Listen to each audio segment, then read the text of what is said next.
Hello students, it's Anuradha ma'am here. Welcome to my YouTube channel make concept easy. आज के video lecture में class 12 accountancy के past adjustment के 3 question मैं आपको कराऊंगी। देखो, ये जो क्वेश्चन है ये टीएस गरेवाल की अकाउंटेंसी बुक के हैं, सेशन है 2023।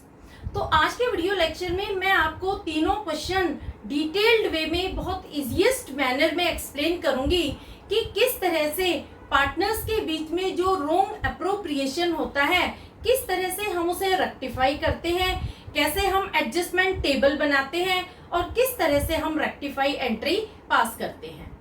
देखो, सबसे पहले मैं आपको बताती हूँ पास्ट एडजस्टमेंट होता क्या है। देखो, कई बार क्या होता है, फाइनेंशियल स्टेटमेंट बनाने के बाद कुछ एरर और ओमिशन नोटिस किए जाते हैं, जैसे interest on partners capital, interest on partners drawing omit हो गया, या अलाउ किया गया है या चार्ज किया गया है हायर और लोअर रेट से। इसी तरह से पार्टनर्स के बीच में जो प्रॉफिट डिस्ट्रीब्यूट किया है वो इक्वली डिस्ट्रीब्यूट कर दिया, उनके प्रॉफिट शेयरिंग रेशियो में डिस्ट्रीब्यूट नहीं किया।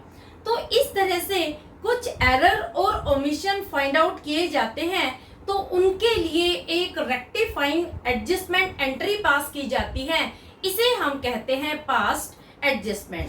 देखो, पूरे फाइनेंशियल स्टेटमेंट को दोबारा से बनाना पॉसिबल नहीं होता, तो हम क्या करते हैं कि जो ट्रांजैक्शन ओमिट हुआ है या जिस ट्रांजैक्शन में एरर कमिट हुई है उससे रिलेटेड पार्टनर्स के कैपिटल अकाउंट को हम एडजस्ट करते हैं और एक रेक्टिफाइंग एंट्री पास करते हैं। इसे हम कहते हैं पास्ट एडजस्टमेंट। तो किस तरह से आप पास्ट एडजस्टमेंट के क्वेश्चंस को सोल्व करेंगे? सबसे पहले तो आपको एक टेबल बनानी होती है। देखो, जब आप टेबल बनाएंगे तो उसमें आपको सबसे पहला कॉलम बनाना होगा पर्टिकुलर्स का। इसके बाद आपको हर पार्टनर के लिए एक सेपरेट कॉलम बनाना होगा और लास्ट कॉलम आपको बनाना होगा टोटल का। जैसे देखो, जो क्वेश्चन नंबर 60 है उसमें मैंने टेबल ली है, टेबल शोइंग एडजस्टमेंट।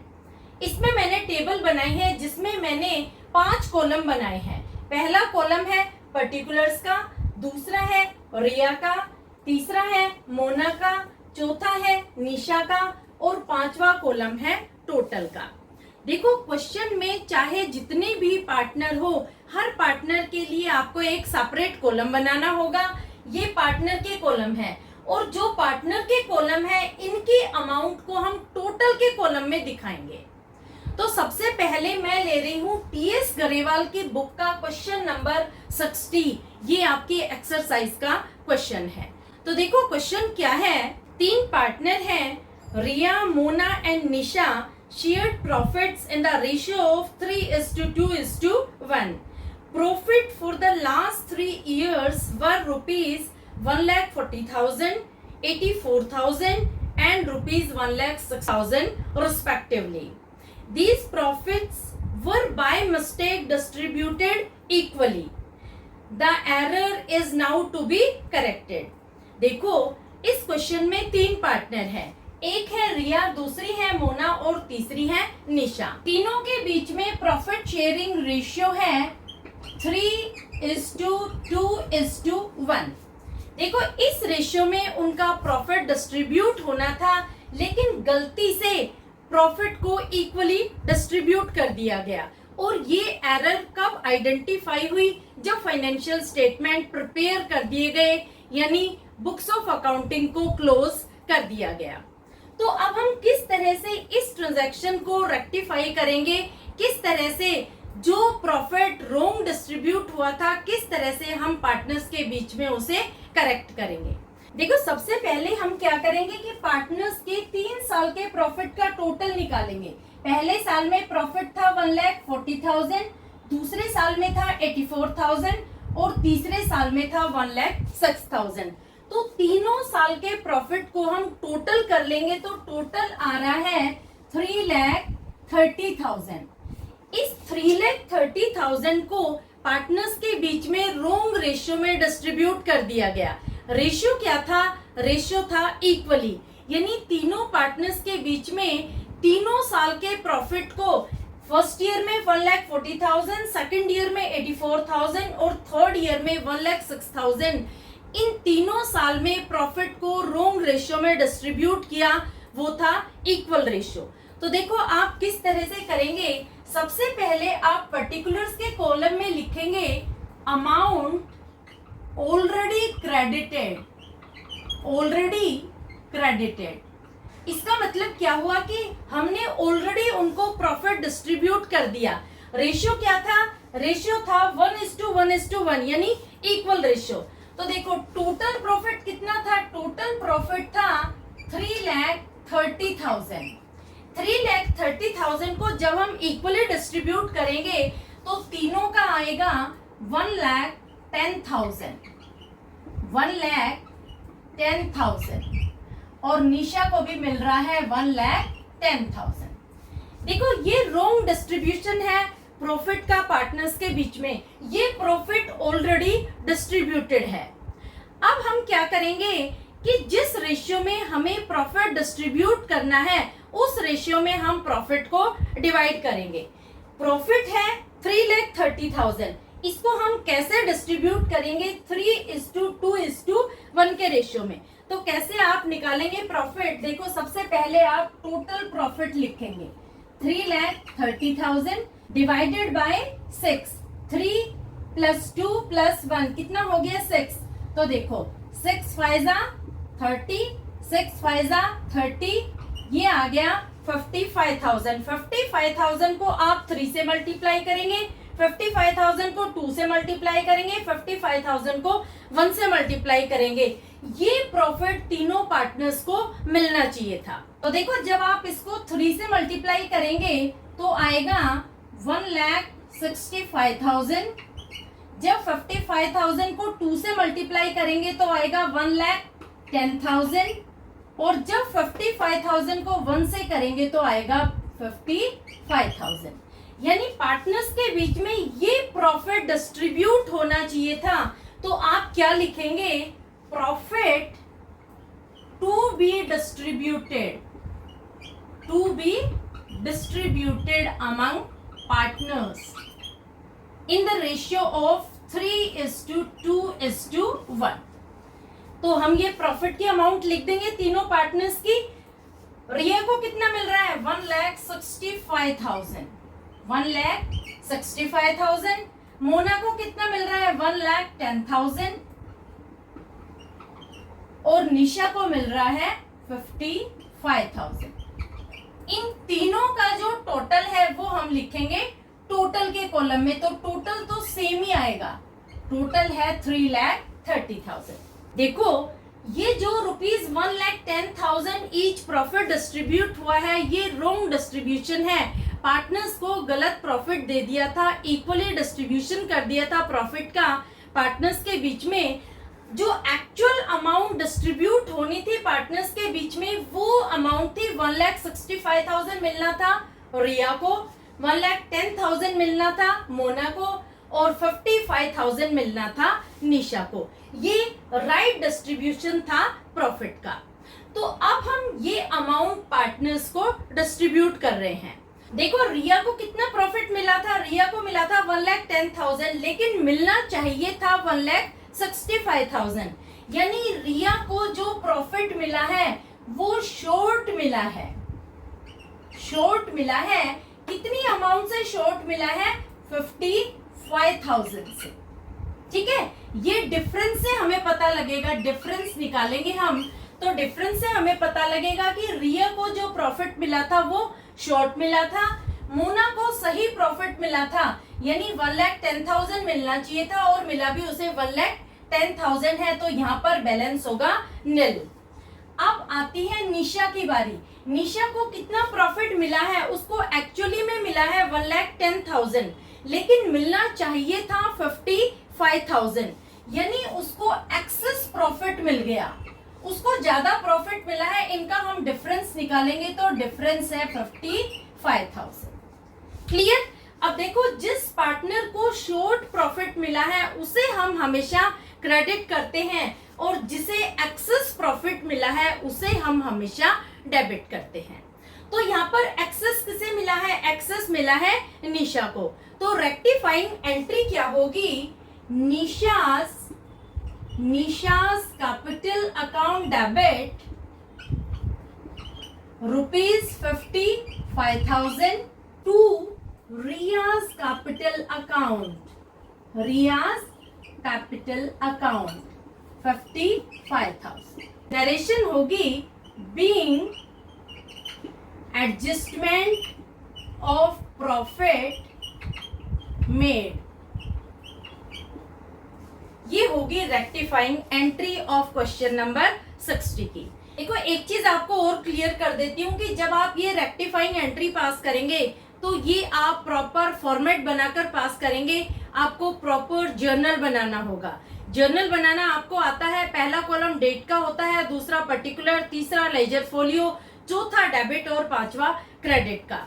तो उसमें आप इस रेक्टिफाइंग एंट्री को पास करेंगे और नरेशन जरूर लिखेंगे क्योंकि नरेशन के भी मार्क्स होते हैं। तो ये आप ध्यान जरूर रखना। पहले आपको जर्नल बनाना है, रेक्टिफाइंग एंट्री उसमें पास करनी है नरेशन के साथ। और जो ये टेबल मैंने यहाँ बनाई है, ये टेबल आएगी आपकी वर्किंग नोट में।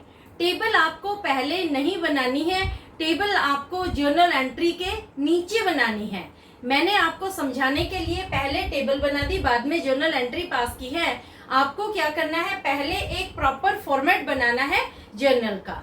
वो जर्नल आपको ब्लैंक छोड़ देना है। फिर आपको नीचे थोड़ा सा स्पेस देकर वर्किंग नोट बनाना है। उसमें आपको टेबल शोइंग एडजस्टमेंट में जो भी आप एडजस्टमेंट कर रहे हैं वो सारे एडजस्टमेंट करेंगे और बाद में जर्नल एंट्री को पास करेंगे। क्लियर? अब मैं ले रही हूँ next question, that is question number 61। देखो क्वेश्चन नंबर 61 क्या है। Azad and Beni are equal partners, their capital are 40,000 and 80,000 respectively. After the accounts for the year had been prepared, it was noticed that interest at the rate of 5% as provided in partnership deed were not credited to their capital account before distribution of profit. It is decided to pass an adjustment entry in the beginning of next year. Record the necessary journal entry. देखो दो partner हैं, आजाद और Beni. Partnership deed के according इनको interest on capital मिलना था, लेकिन profit को डिस्ट्रीब्यूट कर दिया गया और इन्हें इंटरेस्ट ऑन कैपिटल नहीं मिला प्रीवियस ईयर में। नेक्स्ट ईयर में इस एरर को आइडेंटिफाई किया गया, नोटिस किया गया कि पार्टनर्स के बीच में प्रॉफिट डिस्ट्रीब्यूट हो गया लेकिन पार्टनर को इंटरेस्ट ऑन कैपिटल ओमिट हो गया। तो किस तरह से हम इस क्वेश्चन को सोल्व करेंगे? देखो सबसे पहले हम इंटरेस्ट ऑन कैपिटल कैलकुलेट करेंगे। आजाद का कितना कैपिटल था? आजाद ने दिया था 40,000, तो इस पर 5% के हिसाब से, और बेनी ने दिया है 80,000 कैपिटल, तो उस पर 5% के हिसाब से। सबसे पहले आपको कैलकुलेट करना है इंटरेस्ट ऑन कैपिटल की पार्टनर को कितना इंटरेस्ट मिलना था जो ओमिट हो गया। तो आजाद को मिलने थे 2,000 रुपए और बेनी को मिलने थे 4,000 रुपए इंटरेस्ट ऑन कैपिटल के। तो किस तरह से हम इस टेबल में दिखाएंगे? ऊपर लिखेंगे table showing adjustments, table showing adjustment. देखो interest on capital, interest on capital, इसको लिखने के बाद आप यहां लिखेंगे क्रेडिट। जब भी पार्टनर को इंटरेस्ट ऑन कैपिटल मिलता है तो पार्टनर के लिए ये एक गेन होता है और फर्म के लिए ये एक एक्सपेंस होती है। तो इंटरेस्ट ऑन कैपिटल हमेशा पार्टनर्स को क्रेडिट किया जाता है। तो इंटरेस्ट ऑन कैपिटल के लिए हम यहाँ लिखेंगे क्रेडिट। आजाद को कितना मिलना था? आजाद को मिलना था 2,000 रुपए और बेनी को मिलने थे 4,000 रुपए। अब आप दोनों का टोटल करेंगे तो टोटल कितना है? 6,000 रुपए। अब देखो जो ये ₹6,000 है ये फर्म के लिए एक लॉस है। तो जब भी पार्टनर्स के बीच में लॉस को डिस्ट्रीब्यूट किया जाता है तो वो हमेशा डेबिट बैलेंस शो करता है। तो इस लॉस को हम डिस्ट्रीब्यूट करेंगे division of loss, division of loss. और जब पार्टनर्स के बीच में लॉस डिस्ट्रीब्यूट किया जाएगा तो ये हमेशा डेबिट बैलेंस शो करेगा। तो देखो 6,000 रुपीज है, इक्वल रेशियो में जब हम डिस्ट्रीब्यूट करेंगे तो 3000 आएंगे आजाद के कॉलम में और 3000 आएंगे बैनी के कॉलम में। टोटल होगा 6000। टोटल हमेशा सेम होगा, जो डेबिट होगा उतनी ही अमाउंट क्रेडिट होगी। अब हम डिफरेंस फाइंड आउट करेंगे। देखो, जब आप डिफरेंस निकालते हैं तो सबसे पहले आप क्या करेंगे, आप ये आइडेंटिफाई करेंगे कि क्रेडिट बैलेंस ज्यादा है या डेबिट बैलेंस। यहाँ पर आजाद का डेबिट बैलेंस ज्यादा है, डेबिट बैलेंस है 3000 और क्रेडिट है 2000। तो सबसे पहले तो आप लिख देंगे डेबिट, ठीक है। इसके बाद आप डिफरेंस निकालेंगे, डिफरेंस हो गया ₹1000। क्लियर। अब देखो, बैनी के डिफरेंस को हम फाइंड आउट कर रहे हैं तो सबसे पहले आइडेंटिफाई करेंगे कि कौन सा उसका बैलेंस ज्यादा है। बैनी का क्रेडिट बैलेंस है 4000 और डेबिट है 3000, तो बैनी का क्रेडिट बैलेंस ज्यादा है ₹1000 और यहाँ इनका डिफरेंस होगा 0। तो देखो, रेक्टिफाइंग एंट्री बहुत इजी बन जाती है जब आप इस तरह से आइडेंटिफाई करके डिफरेंस निकालते हैं।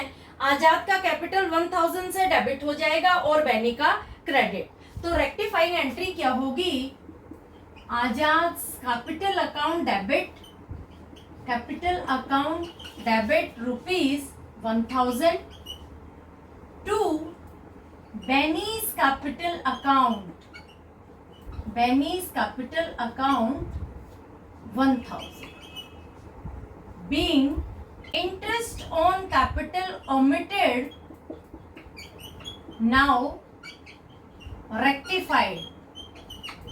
ये हो जाएगी नरेशन। जो ये रेक्टिफाइंग एंट्री आप पास करेंगे, इसके लिए आप एक प्रॉपर जर्नल बनाएंगे, प्रॉपर फॉर्मेट बनाएंगे, उसमें आप ये रेक्टिफाइंग एंट्री लिखेंगे।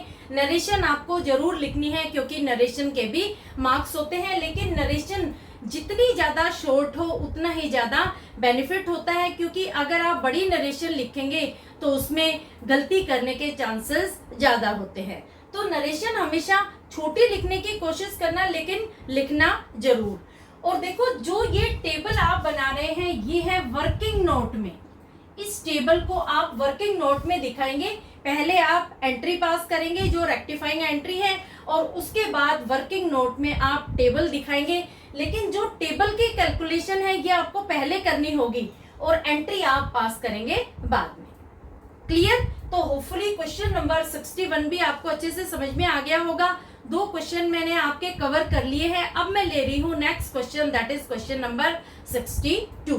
देखो, question number 62 is Ram, Mohan and Sohan sharing profits and losses equally have capital of ₹1,20,000, 90,000 and 60,000 respectively. For the year ended 31st March 2023, interest was credited to them at the rate of 6% per annum instead of 5% per annum. Pass the adjustment journal entry। देखो, ये जो question है ये question excessive interest on capital का है। इस question का मतलब क्या है कि पार्टनर्स को 5% पर एनम के हिसाब से इंटरेस्ट ऑन कैपिटल देना था, लेकिन उनको 6% पर एनम के हिसाब से इंटरेस्ट ऑन कैपिटल क्रेडिट कर दिया गया, यानी 1% उनको एक्सेस इंटरेस्ट ऑन कैपिटल दे दिया। तो सबसे पहले आप क्या करेंगे कि सबसे पहले जो पार्टनर ओवर क्रेडिट हुए हैं 1% से, वो आपको कैलकुलेट करना होगा। देखो, राम को कितना उन्होंने इंटरेस्ट ज्यादा दे दिया। राम का कैपिटल कितना था, राम का कैपिटल था 1,20,000। तो 1,20,000 में जब आप 1% निकालेंगे तो ये होंगे 1,200 रुपीज। मोहन को उन्होंने कितना एक्सेस दिया है, मोहन का कैपिटल था 90,000, तो मोहन का हो जाएगा 90,000 का 1% हो जाएगा 900 रुपीज। और सोहन का कितना कैपिटल था, सोहन का कैपिटल था ₹60,000, तो सोहन को जो 1% उन्होंने एक्सेस दिया है वो हो जाएगा ₹600। यानी तीनों पार्टनर्स को उन्होंने 1200, 900 और 600 ये excess interest on capital credit कर दिया। तो इस अमाउंट को किस तरह से आप टेबल में दिखाएंगे, सबसे पहले आप लिखेंगे पार्टनर्स ओवर क्रेडिटेड विद 1%। देखो, जब हम इंटरेस्ट ऑन कैपिटल पार्टनर को देते हैं तो हम हमेशा उसे क्रेडिट करते हैं, तो मैं यहाँ पर आपको बोलती हूँ कि क्रेडिट लिख दो। लेकिन यहाँ पर तो हम ऑलरेडी पार्टनर्स को इंटरेस्ट ऑन कैपिटल एक्सेसिव दे चुके, तो उस अमाउंट को हमें पार्टनर्स से वापस लेना है, तो यहाँ पर हम लिखेंगे डेबिट। और अमाउंट कितनी होगी, राम के कॉलम में आएंगे 1200 रुपए, मोहन के में 900 रुपए और सोहन के में 600 रुपए। राम से हमें 1200 रुपए वापस लेने हैं, मोहन से 900 और सोहन से 600। इन तीनों का टोटल हो जाएगा 2700 रुपीज। और देखो ये क्या है, ये फर्म के लिए एक गेन है, ये फर्म के लिए प्रॉफिट है। यानी जो पार्टनर्स के लिए लॉस होता है वो फर्म के लिए गेन होता है। ये हमेशा अपोजिट में चलते हैं।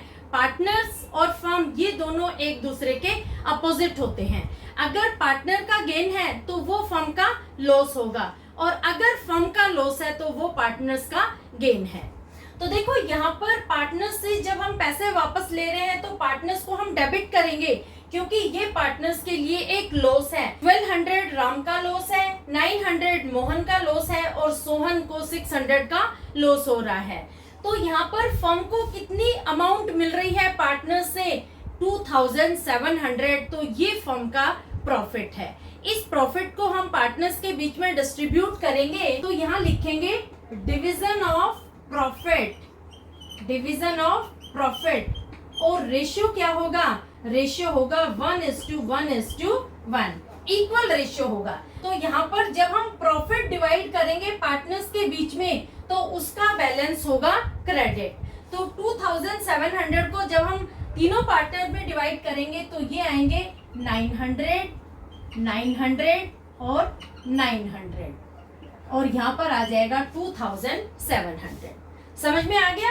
देखो ये जो फर्म का प्रॉफिट था जब हमने पार्टनर्स के बीच में डिस्ट्रीब्यूट किया है तो इसका क्रेडिट बैलेंस आया है, इस वजह से मैंने यहाँ पर क्रेडिट दिखाया है। अब हम निकालते हैं डिफरेंस। देखो जब आप डिफरेंस निकालेंगे तो मैंने आपको क्या बताया था कि सबसे पहले आपको ये आइडेंटिफाई करना है कि पार्टनर का कौन सा बैलेंस ज्यादा है। तो देखो राम का डेबिट बैलेंस ज्यादा है, जो भी बैलेंस ज्यादा होता है पहले आप उसे लिख दो। तो यहाँ पर डेबिट बैलेंस ज्यादा है और डिफरेंस आएगा 300 रुपीज। मोहन का ये बैलेंस नील है और सोहन का बैलेंस कौन सा ज्यादा है, देखो सोहन का क्रेडिट बैलेंस ज्यादा है, क्रेडिट बैलेंस है 900। तो हम पहले यहाँ क्रेडिट लिख देंगे, क्योंकि जब हम एंट्री पास करते हैं तो कोई मिस्टेक के चांस नहीं होंगे। तो यहाँ पर डिफरेंस होगा सेम। एक चीज आपको ध्यान और रखनी है कि जब डेबिट और क्रेडिट हम करते हैं तो ये दोनों इक्वल अमाउंट आएगी, डेबिट और क्रेडिट दोनों इक्वल बैलेंस होंगे, और यहाँ पर बैलेंस होगा नील। तो देखो एंट्री तो आप बहुत इजीली पास कर सकते हैं। आपको पता लगेगा किसे डेबिट करेंगे, राम को आप डेबिट करेंगे और सोहन को क्रेडिट। तो रेक्टिफाइंग एंट्री क्या होगी, Ram's capital account debit, Ram's capital account debit to Sohan's capital account, Sohan's capital account. Amount is ₹300। Clear. Being excessive interest now rectified, ये हो जाएगी नरेश। तो समझ में आ गया। देखो इस क्वेश्चन को सोल्व करने का एक और दूसरा भी तरीका है कि जो इंटरेस्ट हमने पार्टनर्स को दिया है उस पूरे इंटरेस्ट को आप पार्टनर्स से वापस ले लो, और फिर दोबारा जो इंटरेस्ट उनके अकाउंट में क्रेडिट करना है उस अमाउंट को क्रेडिट करो। तो देखो ये थोड़ा कॉम्प्लिकेटेड बन जाता है। सबसे इजीएस्ट वे क्या है कि आप इंटरेस्ट ऑन कैपिटल में डिफरेंस फाइंड आउट कर लो कि कितना इंटरेस्ट ऑन कैपिटल देना था और कितना इंटरेस्ट ऑन कैपिटल दिया है। अगर वो एक्सेसिव है तो उस अमाउंट को आप पार्टनर से वापस ले लो, तो ये फर्म के लिए प्रॉफिट होगा, और उस प्रॉफिट को आप पार्टनर्स के बीच में उनके रेशियो के अकॉर्डिंग डिवाइड कर लो। अगर रेशियो नहीं दिया है तो इक्वली डिवाइड करके डिफरेंस फाइंड आउट कर लो, और उसके बाद में जिस पार्टनर का जो बैलेंस आता है उसके अकॉर्डिंग रेक्टिफाइंग एंट्री पास कर देंगे। तो आज का वीडियो लेक्चर में मैंने 3 क्वेश्चन पास्ट एडजस्टमेंट के कवर किए हैं। नेक्स्ट वीडियो लेक्चर में मैं अगले 3 क्वेश्चन लूंगी। होपफुली आपको अच्छे से समझ में आ गए होंगे। इन तीनों क्वेश्चन का पीडीएफ आपको मेरे टेलीग्राम ग्रुप पर मिल जाएगा। लिंक मैं आपको डिस्क्रिप्शन बॉक्स में दे दूंगी, आप मेरे ग्रुप को ज्वाइन कर लेना। पूरी अकाउंटेंसी के जो टीएस गरेवाल की बुक है उसके एक्सरसाइज के क्वेश्चन है वो मैं आपको सारे सीरीज में एक्सप्लेन करूंगी और पीडीएफ आपको टेलीग्राम ग्रुप पर मैं अवेलेबल कराऊंगी। तो होपफुली तीनों क्वेश्चन आपको अच्छे से समझ में आ गए होंगे। मेरे चैनल को आप सब्सक्राइब जरूर कर लेना, अपने फ्रेंड्स को लिंक शेयर कर देना ताकि उनकी भी पास्ट एडजस्टमेंट से रिलेटेड क्वेरीज क्लियर हो जाए। देखो ये जो टॉपिक है पास्ट एडजस्टमेंट, इसमें 3 मार्क का क्वेश्चन जरूर आपके सीबीएसई एग्जाम में पूछा जाएगा। तो ये वीडियो लेक्चर सीबीएसई एग्जाम के लिए तो इम्पोर्टेंट है ही है, इसके साथ साथ जो बच्चे सीयूईटी एग्जाम की तैयारी कर रहे हैं या सीए फाउंडेशन की तैयारी कर रहे हैं उनके लिए भी बहुत इम्पोर्टेंट है। Clear? Thank you so much.